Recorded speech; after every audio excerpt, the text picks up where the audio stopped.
Good morning, friends.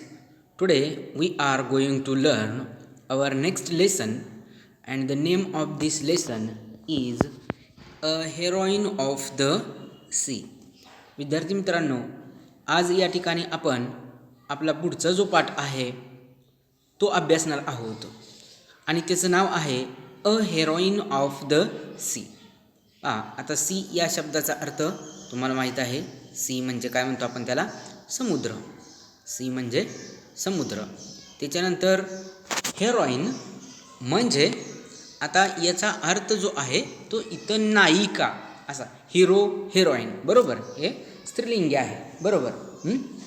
तर समुद्राची नायिका असं म्हटलेलं आहे, किंवा समुद्र म्हणजे सागर असे या दुसरा समानार्थाचा शब्द सागर, आपण त्याला म्हणतो समुद्र सागर. तर या सागराची नायिका. Then who is the heroine of the sea. मग या समुद्राची जी नायिका आहे ती कोण होती, का होती, कशा प्रकारे. Why she is called a heroine of the sea. तिला समुद्राची किंवा सागराची नायिका का म्हटलेलं आहे. So let's explain or learn through this lesson. तर या पाठाच्या माध्यमातून आपण पाहणार आहोत. पहा, around the rocky coast of England stand many lonely lighthouses. Lighthouses याचा अर्थ जो आहे तो त्याचा अर्थ होतो दीपस्तंभ. लाईट हाऊसेस म्हणजे दीपस्तंभ. तर इंग्लंडमध्ये किंवा इंग्लंडचा जो कोस्ट होता म्हणजे किनारा, म्हणजेच कशाचा, त्या ठिकाणी समुद्राचा किनारा असा याचा अर्थ होतो, समुद्र किनारा. रॉकी आहे पण तो कसा आहे, खडकाळ आहे. तर त्या इंग्लंडच्या खडकाळ किनाऱ्याभोवती अनेक काय झालेले आहेत, तर दीपस्तंभ उभे आहेत. But they are lonely. ते कसे आहेत, एकटे आहेत किंवा एक आहेत. बघा, आता हे लाईट हाऊस जे नेमकं काय असतं, तर समुद्रामध्ये प्रवास करत असताना when the sailors are sailing they should get some guidance. So there are lighthouses. तर या ठिकाणी समुद्रामध्ये प्रवास करणारे जे सेलर्स असतात म्हणजे प्रवासी असतात, त्या ठिकाणी काही धोका वगैरे असेल, त्या धोक्याची सूचना देण्यासाठी किंवा मार्गदर्शन करण्यासाठी अशा प्रकारचे दीपस्तंभ असतात. त्यांना आपण लाईट हाऊस म्हणतो. समुद्रामध्ये अशा प्रकारे लाईट हाऊस हे असतात. Their lights shining across the sea warn sailors at night of dangerous rocks. मग कशापासून त्यांचं संरक्षण होतं, तर त्या ठिकाणी असणाऱ्या समुद्रावरती हे जे चमकणारे जे लाईट हाऊस आहेत त्यांचा जो उजेड असेल तो खलाशांना रात्रीच्या वेळेस काय करतो, धोकादायक अशा प्रकारच्या खडकापासून किंवा जे रॉक्स असतात मोठे त्या ठिकाणी खडक असतात त्यांच्यापासून तो काय करतो, सावध करतो किंवा त्या ठिकाणी त्यांना वॉर्न करतो, म्हणजेच इशारा त्या ठिकाणी देत असतो. When they see the lights sailor take their ship far out to sea. आता मग जेव्हा हे जे दिवे असतात ते पाहिल्यानंतर खलाशी काय करतात, सेलरचा अर्थ काय होतो, खलाशी म्हणजेच जहाज चालवणारे. ते सेलर्स किंवा खलाशी काय करतात, आपापली जी जहाजं असतात ती समुद्रामध्ये आत नेत असतात, far out to the sea. But sometimes fierce storms drive ships on to the rocks. बघा, कधी या ठिकाणी फायरस कशाचं वर्णन केलेलं आहे, स्टॉर्मचं वर्णन केलेलं आहे. फायरस म्हणजे भयंकर, अतिशय भयंकर अशा प्रकारची जी वादळं असतात त्याच्यामुळं जहाजं ही काय करतात, अगदी खडकापर्यंत ती काय होत येतात, अशी या ठिकाणी भेलकांडत किंवा त्या ठिकाणी वाऱ्याच्या प्रेशरमुळे, दाबामुळे ते कडला येत असतात. This is the story of a brave girl and of a shipwreck on the rocks one night in 1838. Now we have given this year 1838. तर पहा, हे जे वर्ष आपल्याला सांगितलेलं आहे ते वर्ष या ठिकाणी महत्त्वाचं आहे असं म्हटलं तरी चालेल. तर ही जी गोष्ट आहे ही गोष्ट एका ब्रेव गर्लची आहे, म्हणजे एका शूर मुलीची आहे आणि एका त्या ठिकाणी फुटलेल्या किंवा या ठिकाणी शिपरेक चा अर्थ काय होतो तर जे जहाज तुटलेलं आहे, बघा वादळामुळे त्या ठिकाणी उद्ध्वस्त किंवा भयंकर अशा प्रकारचं नुकसान झालेलं जे जहाज असतं किंवा नाश झालेलं जे जहाज आहे त्याचा अर्थ काय होतो तर शिपरेक असा होतो. म्हणूनच या ठिकाणी ही जी गोष्ट आहे एका शूर मुलीची आणि त्या खडकावरील एका जहाज फुटलेलं होतं त्याची गोष्ट आहे. आणि ही जी गोष्ट आहे ती कधी घडून गेलेली आहे तर 1838मध्ये, म्हणजे बऱ्याच वर्षांच्या पूर्वी बघा ही गोष्ट घडलेली आहे. Grace darling was the daughter of a lighthouse keeper. मग आता ही मुलगी कोण होती तर ही मुलगी तिचं नाव होतं सी वॉज ग्रेस डार्लिंग. तर ग्रेस डार्लिंग हे तिचं नाव होतं. ती कुणाची मुलगी होती? She was the daughter of a lighthouse keeper. मग अशा प्रकारे हे दीपस्तंभ आपण बघितले, त्यांची राखण करणारा एक मनुष्य होता आणि त्या मनुष्याची त्या माणसाची ती मुलगी होती. And she was very brave girl. She had lived all her life in lonely lighthouses far away from the towns and cities. बघा आता लहानपणापासूनच ती त्या एकाकी दीपस्तंभावरती सगळ्या शहरापासून किंवा गावापासून ती अतिशय लोनली एकाकी जीवन तिनं त्या ठिकाणी दीपस्तंभावरती घालवलेलं होतं किंवा घालवत होती. There was not even a village near their home. आता एवढंच नाही तर त्यांच्या गावाजवळ किंवा त्यांच्याजवळ त्यांचं जे घर होतं त्यांच्याजवळ एक गावसुद्धा नव्हते. Their nearest neighbours were many miles away. आता त्यांचे जवळचेच जे शेजारी होते, बघा असं म्हटलेलं आहे त्यांच्या जवळचे शेजारी होते तेच कितीतरी मैल दूर होते. दे वेअर माइल्स अवे, खूप दूर होते. But grace father was a wise and educated man who brought up his children very carefully. परंतु ग्रेसचे जे वडील होते ते खूप वाईज होते, हुशार होते, बुद्धिमान होते आणि सुशिक्षितसुद्धा होते. आणि त्यांनी आपल्या मुलांची अतिशय काळजीपूर्वक त्यांनी आपल्या मुलांना काय केलेलं होतं, वाढवलेलं होतं. Grace and her brothers and sisters were all taught to read and write. आणि ग्रेस जी होती तिच्या ज्या बहिणी होत्या, तिचे जे भाऊ होते त्यांना चांगल्या पद्धतीनं लिखाण करायला, वाचन करायला शिकवण्यात आलेलं होतं.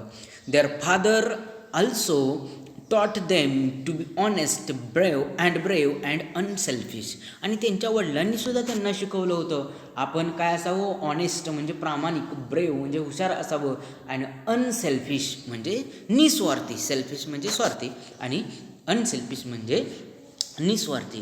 तर त्यांच्या वडिलांनीच लहानपणापासूनच त्यांना from their childhood they were taught about the honesty, bravery and unselfishness. तर निस्वार्थी असावं आपण जीवनामध्ये किंवा शूर असावं, धाडसी असावं किंवा निस्वार्थी असावं, अशा प्रकारच्या गोष्टी त्यांना शिकवण्यात आलेल्या होत्या. When Grace was 10 years old, the family went to live in the Longstone lighthouse. आता ग्रेस ज्यावेळेस 10 वर्षाचे होते त्यांचे सर्व जे कुटुंब होतं ते लॉंगस्टोन दीपस्तंभामध्ये राहायला गेलेलं होतं. पहा आता हे एक नाव आहे, लॉंगस्टोन काय आहे, नाव आहे त्या ठिकाणी त्याचं दीपस्तंभाचं. Their new home was on some wild island near the east coast of England. आता त्यांचं नवीन जे घर होतं ते अतिशय या ठिकाणी वन्य अशा प्रकारच्या बेटावरती त्या ठिकाणी होते. म्हणजे त्या ठिकाणी वन्य वाईल्ड म्हणजे त्या ठिकाणी बऱ्याचशा जे हिंस्र प्राणी असतात ते असू शकतात. And near the east coast of England. तर त्या ठिकाणी इंग्लंडच्या पूर्व किनाऱ्यावरती त्यांचं ते घर होतं. The Darling children grew up there. आणि मग डार्लिंग कुटुंबातील मुलं जी होती ती त्याच ठिकाणी वाढली. When they were older they left their lonely home one by one and found work in the cities. आणि ज्यावेळेस मग ही मुलं मोठी झाली म्हणजे ग्रेस किंवा ग्रेसचे भाऊ बहीण हे ज्यावेळेस मोठी झाली त्यावेळेस ती शहरामध्ये त्या ठिकाणी एक एक करून त्या ठिकाणी त्यांचे वर्क म्हणजेच शिक्षण डिसिजन घेतलं आणि कामाच्या निमित्तानं ती शहरामध्ये गेली. At last all of them had left the lighthouse except Grace who stayed at home to help her mother and father. बघा, आता सर्व जी मुली होती म्हणजे ग्रेसची बहिणी असतील किंवा भाऊ असतील ते सर्वजण या ठिकाणी निघून गेले, परंतु ग्रेस मात्र आपल्या आईवडिलांना मदत करण्यासाठी ती त्या दीपस्तंभावरतीच राहिली. She had not grown very tall. बघा, आता ती खूप टॉल झाली नव्हती, म्हणजे ती अशी शरीराने उंच वाढली नव्हती. She was only a little woman, not at all like her father who was more than 6 feet tall. आता ती छोटीच राहिली, ती एक छोटी स्त्री होती. म्हणजे ग्रेस जी होती she was only a little woman. ती तिच्या वडिलांसारखी झाली नाही. तिचे वडील अगदी 6 फुटापेक्षा जास्त उंच होते, म्हणजे त्यांची उंची जी होती 6 फुटापेक्षा जास्त होती. On the night of September 6th, 1838, a terrible storm was blowing. आता बघा, असं म्हटलेलं आहे की 1838च्या सप्टेंबर महिन्याची जी 6 तारीख होती त्या रात्री महाभयंकर अशा प्रकारचं स्टॉर्म म्हणजे जे वादळ होतं त्या वादळाला त्या ठिकाणी सुरुवात झाली किंवा त्या ठिकाणी वादळ घोंगावत होतं. Grace was used to storms. बघा, या वाक्याचा अर्थ लक्षात घ्या. Grace was used to storms म्हणजे ग्रेसला त्या वादळांची काय होती, सवय होती. She herself was warm and safe in the big lighthouse. आता त्या वादळामध्ये सुद्धा ती आरामात आणि त्या ठिकाणी सी वॉज सेफ म्हणजे सुरक्षित होती. But she was always unhappy about the poor sailors who were at the sea in the storm.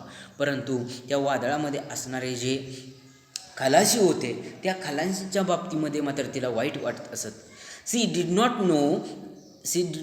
No that a terrible thing was happening that night. आता तिला माहीत नव्हतं की त्या भयंकर अशा रात्री काहीतरी अतिशय वाईट घडणार आहे, भयंकर घडणार आहे त्या रात्री, असं याची तिला कल्पना नव्हती. Grace and her parent did not here the sound of the crash. आणि त्या ठिकाणी एक जे जहाज होतं ते खडकावरती येऊन आपटलेलं होतं, परंतु ग्रेस आणि तिच्या आईवडिलांनी त्याचा आवाज मात्र त्यांना ऐकू आला नव्हता. The noise of the wind and the waves was too loud. कशामुळे आला नव्हता? कारण त्या ठिकाणी असणारा जो वारा होता किंवा त्या ठिकाणी असणाऱ्या वेव्ज म्हणजे लाटा, त्यांचा आवाजसुद्धा खूप मोठा होता. त्याच्यामुळं त्या ठिकाणी एक जे जहाज येऊन धडकलेलं होतं त्या खडकावरती, त्यांचा आवाज त्यांना आला नव्हता. They could not here anything else. त्यांना दुसरं काहीच ऐकू आलं नाही. म्हणजे कशाचा आवाज येत होता तर वाऱ्यांचा आणि त्या ठिकाणी लाटांचा आवाज असल्यामुळे त्यांना काहीच ऐकू आलं नाही. But a ship called Forfarshire had hit the rocks a mile away from the lighthouse. परंतु पहा, फॉर्फशायर असं म्हटलेलं आहे. फॉर्फशायर नावाची जी एक जहाज होतं ते जहाज काय झालेलं होतं, त्या ठिकाणी एक मैलभर दूर अंतरावरती त्या लाईट हाऊसपासून, त्या दीपस्तंभापासून त्यांच्या त्या दगडावरती किंवा खडकावरती येऊन आदळलेलं होतं. Most of the passengers were drowned but 9 men and woman were able to climb on a rock. आता त्या ठिकाणी काय झालेलं होतं, बरेचसेच प्रवासी जे होते त्याच्यामध्ये असणारे जे पॅसेंजर होते ते प्रवासी जे काय झालेले होते, ड्रॉन म्हणजे बुडलेले होते, त्या पाण्यामध्ये बुडलेले होते. परंतु त्याच्यापैकी 9 men अँड वुमेन, 9 स्त्री आणि पुरुष यांनी हे काय करू शकले होते, they were climb on the rock. ते त्या ठिकाणी असणाऱ्या खडकावरती चढण्यामध्ये यशस्वी झाले होते. ते त्या खडकावरती होते. The wind nearly blew them into the sea as they clung to the bare rock. आता ते त्या खडकाला लटकले होते, फक्त त्या खडकालाच लटकलेले होते. परंतु त्या ठिकाणी जे वाईट होतं, वारं जे होतं ते एवढ्या मोठ्याने किंवा जोराने वाहत होतं की ते त्या ठिकाणी त्यांना परत त्या पाण्यामध्ये, समुद्रामध्ये घेऊन जात होतं. In the distance they saw the warm light of the lighthouse. आणि काही अंतरावरती त्यांना काय झालं, हा दीपस्तंभ म्हणजे ज्या ठिकाणी ग्रेस होती, तिचे पालक होते, तो जो दीपस्तंभ होता तो दिसला. But of course their shouts and screams were not heard. परंतु अर्थातच त्यांचे जे आवाज होते ओरडण्याचे, किंचाळ्या होत्या, स्क्रीम्स, ते मात्र यांना ऐकू जात नव्हते. All night they clung there in the storm. आणि पूर्ण रात्रभर ते त्या ठिकाणी काय झालेले होते, तिथंच लटकून राहिले होते. बघा, रात्रभर ते त्या ठिकाणी लटकलेले होते. So this is all about that incident. बघा कशा प्रकारे हा प्रसंग घडलेला होता. रात्रीचेच ते तिथे येऊन लटकलेले होते. त्यांची जी जहाज होती त्याच्यावरती, त्या खडकावरती आदळलेली होती. We will see the remaining part to the next period.